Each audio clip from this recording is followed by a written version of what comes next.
नमस्कार। मेरे सामने 73 वर्षीय व्यक्ति हैं। इनकी हाथों पर क्या गतिविधि चल रही हैं, उंगलियों पर क्या रेखा कहती हैं, पर्व क्या कहते हैं, रेखाएं क्या बोलती हैं, इनको मैं क्रम से बताने वाला हूं। अंत में इनके सवालों में जाने वाला हूं। सबसे पहले बात कर लेता हूं मैं आपकी कनिष्ठ उंगली के बारे में। सबसे छोटी कनिष्ठ उंगली सूर्य की उंगली के प्रथम पर्व तक पहुंच चुकी है। यानी व्यक्ति के पास डिसीजन पावर है, व्यक्ति के पास सही समय पर निर्णय लेने की शक्ति है, अपने बल पर कुछ करने की क्षमता ऐसे व्यक्तियों के पास होती है। यानी कनिष्ठ उंगली का सूर्य की उंगली तक पहुंचना सबसे सर्वोत्तम लक्षण होता है सामुद्रिक शास्त्र में, जिससे ज़्यादा से ज़्यादा गेन व्यक्ति कर सकता है।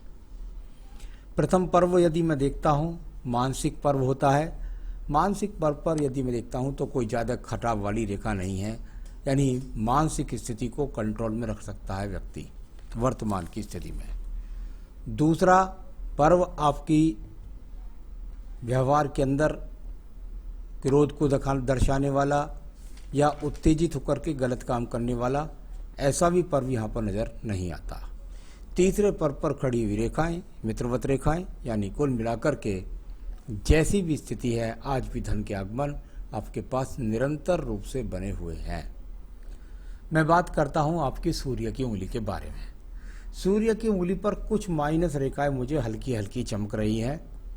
यानी कह सकता हूँ बस आँखों का कोई नंबर ना बढ़ जाए, आँखों का कोई रोग ना हो जाए, साथ ही साथ बीपी पर कंट्रोल रखना है।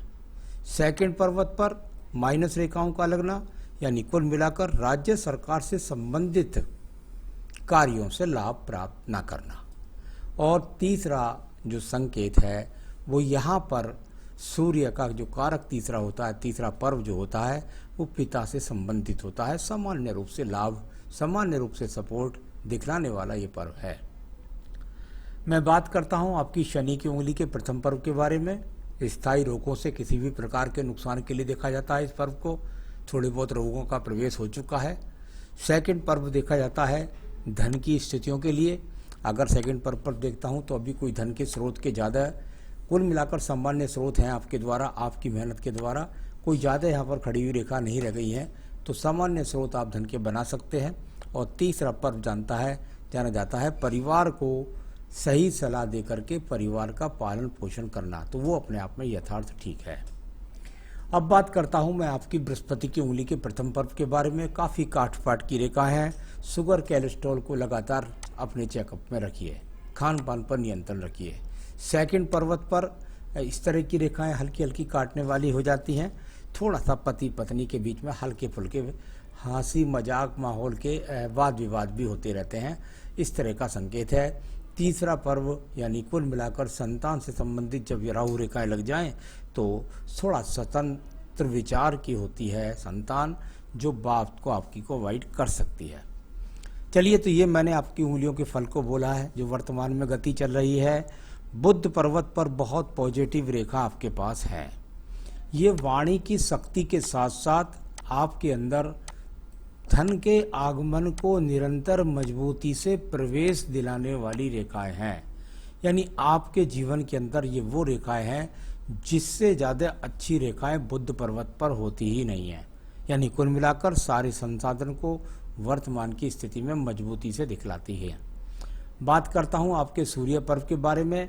अब इस समय सूर्य पर्व पर काफ़ी रेखाएं, पहले खड़ी हुई रेखाएं, उनका काफ़ी लाभ, सम्मान, मान सम्मान, यात्राएं, देश विदेश की यात्राएं, ऐसा बहुत कुछ हुआ होगा। लेकिन वर्तमान की स्थिति से सिर्फ मैं ये कह सकता हूँ कि थोड़ा सा स्वास्थ्य में आंखों के रोग और कुल मिलाकर के आप जो है अपने बीपी जैसी चीज़ को कंट्रोल में रखें। बस इसको कोई बुरी बात नहीं है अब यहाँ से, क्योंकि ये वो एज का फैक्टर है जिस पे कोई आपको राज्य सरकार से लाभ मिलने का संकेत नहीं दिखता। यहाँ शनि पर्व है और शनि पर्व पर रेखाएं एक दूसरे को बहुत ज़्यादा काट रही हैं। जब शनि पर्व जो भाग्य का पर्व है और उस पर ज़्यादा रेखाएं काटने लगे तो व्यक्ति का एक तरह से कह सकता हूँ कि जो धन के आपके स्रोत हैं, कृपया करके उन स्रोतों पर किसी भी प्रकार से कोई गलत निर्णय लेकर के गलत इन्वेस्टमेंट ना कीजिए, क्योंकि धन नुकसान की संकेत की रेखाएं यहाँ इस उम्र में बहुत ज़्यादा दिखलाई देती हैं। यानी कहीं भी गलत इन्वेस्टमेंट जरा सा भी किया तो आपको नुकसान के संकेत यहाँ पर दिख रहे हैं वर्तमान की स्थिति में, क्योंकि मुझे 73 को यहीं से पढ़ना पड़ता है। आइए बात करता हूँ बृहस्पति के पर्व पर। बहुत सारे चतुर्भुज बने, त्रिभुज बने, आपस में रेखाओं ने काटा एक दूसरे को। कुल मिलाकर भगवान के प्रति आस्था भी रखते हैं, पूजा पाठ भी रखते हैं, जीवन में मकान भी बना, जीवन में संतान सुख सहयोग भी मिला, तो सब कुछ चलता रहा, उतार चढ़ाव ये सब कुछ चलता रहा, लेकिन फिर भी संतान सुख, पत्नी सुख, संसाधन सुख ये आपको सब मिले। अब बात करता हूँ मैं यहाँ पर आपकी रेखा के बारे में, और वो रेखा है आपकी हृदय रेखा। अगर हृदय रेखा की बात करें तो हृदय रेखा अभी वर्तमान की स्थिति में, पहले समय की छोड़िएगा, जो वर्तमान की एज की स्थिति में है वो हृदय रेखा ठीक है। मुझे किसी प्रकार से कोई हृदय से संबंधित रोग की कहीं से कहीं तक कोई संभावना नहीं। पत्नी का संपूर्ण सहयोग आपके साथ में है, और साथ ही साथ मन में अच्छी परिकल्पनाएं रखते हैं, अच्छी सोच रखते हैं, किसी के बारे में बुरे विचार नहीं रखते हैं। तो ये इस तरह का यहाँ पर संकेत दिखलाई पड़ता है। आइए बात करता हूँ मैं आपके निम्न मंगल पर्व के बारे में। कर्म रूपी रेखाएं बहुत गई, यानी ये फिर पिछले समय की रेखाएं हैं। इतनी सारा कर्म पर्व पर रेखाएं दिखाई देती हैं। यहाँ से निकल करके इन्होंने आपकी आयु रेखा को भी काटा, आपकी भाग्य रेखा को भी काटा, आप सूर्य पर्वत तक भी गए, आपने स्थान परिवर्तन किया, आपने दूर स्थानों से जुड़ करके अपने आप को लाभ के स्रोत भी बनाए। बहुत मेहनत, बहुत संघर्ष, इतनी मेहनत की है इस व्यक्ति ने कि अपने आप में बहुत संघर्ष करके अपने आप को स्थापित किया है। तो ये बहुत मेहनत कश रेखाएं आराम से भी व्यक्ति के हाथ के अंदर नहीं होती। तो बहुत मेहनत किस्म के व्यक्ति आपके अपने जीवन के अंदर रहे हैं। यहाँ बात करता हूँ मैं सीधा सीधा आपकी बुद्धि रेखा के बारे में। बुद्धि रेखा और कुल मिलाकर मेहनत कश करती हुई और पहुँच गई मंगल के द्वितीय पर्व तक। यानी इसको एक तरीके से कह सकते हैं कि बैलेंस बुद्धि रेखा हृदय के साथ साथ चली। जब बैलेंस बुद्धि रेखा व्यक्ति के पास होती है तो व्यक्ति अपने आप को जीवन में बहुत संचालित करके चलता है, आगे पीछे की बहुत सोच करके चलता है, और सही रूप से जीवन में, क्योंकि थोड़ा सा लहरदार है, कई बार उतार चढ़ाव का सामना आए, लेकिन फिर उसको सॉल्व करके अपनी समस्या को अपने जीवन में आगे बढ़ जाता है।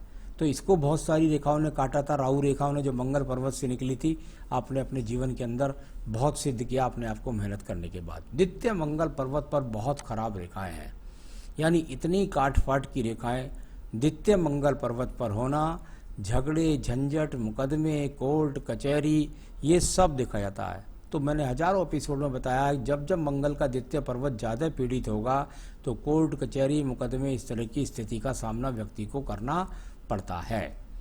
अब बात करता हूं मैं यहाँ पे आपके चंद्र पर्वत के बारे में। चंद्र पर्वत, और जब इतना सारा चंद्र पर्वत और यहाँ पर पीड़ित स्थिति में दिखलाई पड़ता है तो देखिए कुल मिलाकर के ये मन के अंदर अशांति दर्शाता है। यानी आपके मन के अंदर बहुत अशांति है, इस बात को ये रेखा यहाँ पर दर्शाती है। कभी कभी ऐसे व्यक्ति का कुछ खराब खान पान भी हो जाता है, तो उस पर थोड़ा सा आपको नियंत्रण रखना है, किसी प्रकार से कोई परेशानी ना जाए, कोई गलत, कभी कभी थोड़ा सा खान पान में जरा नियंत्रण रखना चाहिए। इस तरह की रेखा भी नीचे की तरफ है। यहाँ से ये रेखा निकली चंद्र पर्वत, यानी दूर स्थान से, जन्म स्थान से दूर स्थान जाकर के व्यक्ति ने स्वयं को सिद्ध किया। इस तरह की रेखा यहाँ आपके पास है। बहुत ज़्यादा केतु पर्वत पर रेखाएं चल रही हैं। स्वास्थ्य का विशेष रूप से ध्यान आपको रखना होगा। तो ये स्वास्थ्य के प्रति अच्छा ज़रा संकेत नहीं है। चलिए मैं बात करता हूँ आपकी बुध रेखा के बाद। बहुत स्पष्ट बुध रेखा, यानी ऐसे व्यक्ति अपने जीवन में एक ही काम के द्वारा अपना पूरा का पूरा जीवन यापन कर देते हैं। यानी बुद्धि में भले ही का स्थान परिवर्तन हो जाए, कुछ हो जाए, लेकिन अपनी बुद्धि के द्वारा सटीकता से एक व्यापार कर सकते हैं, उसी को जीवन भर चला सकते हैं, या एक ही नौकरी करते हैं, उसी के द्वारा अपने जीवन को यापन कर लेते हैं। तो इस तरह का यहाँ पर काफ़ी संकेत है। अन्य रेखाएं भी बुध पर्वत पर थोड़ी थोड़ी जाती दिखाई देती है, यानी इनके द्वारा व्यक्ति को भाग दौड़ ज़्यादा करनी पड़ती है। इस तरीके से आप समझ सकते हैं।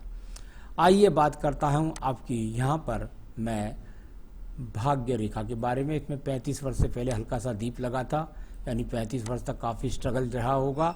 और उसके बाद में यहाँ अगर देखता हूँ तो यहाँ एक हल्का सा दीप लगने का प्रयास हुआ था इस जगह पर, यहाँ पर 35 से पहले।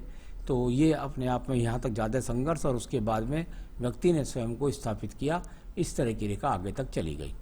तो चलिए, पिछले समय में मैंने बोला कि काफ़ी जीवन में संघर्ष रहा, मेहनत की आपने अपने आप में। ऐसा नहीं है कि आपने सब कुछ आराम से अपने जीवन में प्राप्त किया है, ऐसा कहीं से कहीं तक भी नहीं है। अभी संसाधन के पर्व शुक्र पर्व को लेता हूँ, काफ़ी पीड़ित दिखलाई पड़ता है, यानी व्यक्ति के अंदर अभी भी बहुत ज़्यादा भूख है संसाधनों के प्रति। अच्छी बात है वैसे तो 73 की एज में जाकर भी अगर आप एनर्जी बना के रखते हैं तो ये अपने आप में बहुत अच्छी बात है। और यहाँ भूख का मतलब ही ये होता है कि व्यक्ति के अंदर आज भी अपने आप में पॉजिटिविटी लेकर के जीवन के अंदर आगे बढ़ने की सोच, तो ये बहुत अच्छी बात है, कोई बुरी बात नहीं है। चलिए अब बात करता हूँ मैं यहाँ पर। सबसे बड़ी बात है, शुक्र अगर रहता तो व्यक्ति एनर्जी वाला भी रहता है। यहाँ पर मंगल रेखा जो आपके जीवन के आखिरी छोर तक जाती है, यानी ये अपने आप में आपको वो रेखा है जिसके द्वारा जाना जाता है व्यक्ति अपने जीवन में साहसिक रहता है। कोई मुसीबत आती है तो उसको सामना करता है, किसी प्रकार उसको छोड़ करके नहीं जाता। यहाँ पर आपकी आयु रेखा है, यहाँ इस जगह पर आपको लगेगी जैसे समाप्त हो गई। इसका गणित जो होता है वो कई रेखाओं के द्वारा होता है, लेकिन आपके पास तो कवरेज रेखा है। कवरेज रेखा जो मंगल रेखा इसके पीछे है, आयु रेखा के पीछे, ये कवरेज रेखा जब लग जाती है तो ये आयु रेखा का काम करती है। यहाँ पर अगर मैं इस रेखा का गणित देखता हूँ, अन्य रेखा का गणित देखता हूँ, तो उसके हिसाब से बिल्कुल कह सकता हूँ कि ये 80+ का तो हाथ है ही है। आयु रेखा के बारे में किसी की विज्ञानी की, किसी भी गणितज्ञ की बात को नहीं मानना चाहिए। ये ईश्वर के प्रति बहुत बड़ा ईश्वर की बात का अपमान है। तो कुल मिलाकर मैं सिर्फ 80 वर्ष की थोड़ा देखता हूँ, तो इसलिए मैं बोलता हूँ क्योंकि इसमें से एक शाखा निकल करके ये ऊपर बृहस्पति पर्व को चली गई है। तो यहाँ सारी रेखाओं पर्वतों के बारे में मैंने आपको जो दिखाई दिया वो बोला। अब मैं आपके सवालों पर चलता हूँ। आपने कहा यहाँ पर एनी इंडिकेशन, ये आपने पूछा कि कोई भी ऐसा इंडिकेशंस है जिसके द्वारा मुझे स्थान परिवर्तन का सामना हो, और ये क्या मेरे लिए पॉजिटिव होगा या नेगेटिव होगा। जहाँ तक मैं अपने हस्तरेखा के विज्ञान से जानता हूँ, तो मैंने जब जब ये रेखा का यहाँ इस तरीके से टूटना दिखा, तो स्थान परिवर्तन व्यक्ति के जीवन में कई होते हैं। यहाँ पीछे रेखा लग जाए तो ये स्थान परिवर्तन ऐसे व्यक्तियों के जीवन में कई बार होते हैं। तो ये स्थान परिवर्तन यदि अगर अब की एज के हिसाब से देखें तो मेरे हिसाब से अब आपको स्थान परिवर्तन नहीं है और आपको करना भी नहीं चाहिए। दूसरा आपने पूछा है मेरी हेल्थ के बारे में। बिल्कुल मुझे हेल्थ की काफ़ी चिंता है और वेल्थ की भी, क्योंकि मुझे लगता है कहीं गलत जगह इन्वेस्टमेंट करके आप किसी प्रकार का नुकसान ना कर लें। तो हेल्थ का और वेल्थ का दोनों का आपको ध्यान रखना है। आपने पूछा है मेरे लिए फेवरेबल इन्वेस्टमेंट कौन सा रहेगा, प्रॉपर्टी में इन्वेस्टमेंट ठीक रहेगा क्या, ये पूछा है आपने, या आपने पूछा है स्टॉक मार्केट में। तो मैं कहूँगा प्रॉपर्टी में आपको करना चाहिए, मंगल का थोड़ा सा दिखाई देता है तो वहाँ कर सकते हैं आप। आपने कहा मेरी फैमिली लाइफ कैसी रहेगी, ठीक है, अपने सही है, कोई बुराई नहीं है। कोर्ट केस के बारे में मुझे कुछ यहाँ फेवरेबल स्थिति आपके अनुकूल नहीं लगती, तो जो पूजा पाठ मैं बताऊंगा वो करिएगा जिससे फेवरेबल स्थिति आपके अगेनिस्ट न जाए। तो अभी यहाँ फेवरेबल नहीं लगती। लॉटरी का कोई योग नहीं है। नेगेटिव लाइंस के बारे में मंगल प्रथम द्वितीय पर्व पर काफ़ी थी, मैंने बताया था कि कोर्ट कचहरी में थोड़ा मुकदमे ज़्यादा चल रहे हैं, उसमें कुछ नुकसान के संकेत दिखते हैं मुझे। तो मैंने सभी के बारे में बताया। मैं आपको बताना चाहूँगा कि आप क्या करें जो आपको कोर्ट कचहरी में मुकदमों में सही है, और गलत जगह इन्वेस्टमेंट ना करें और अपने जीवन में सही समय पर आप सही काम कर सकें। तो लॉटरी में कहीं इन्वेस्टमेंट नहीं करना है आपको, किसी भी तरीके से कोई लॉटरी का योग नहीं है।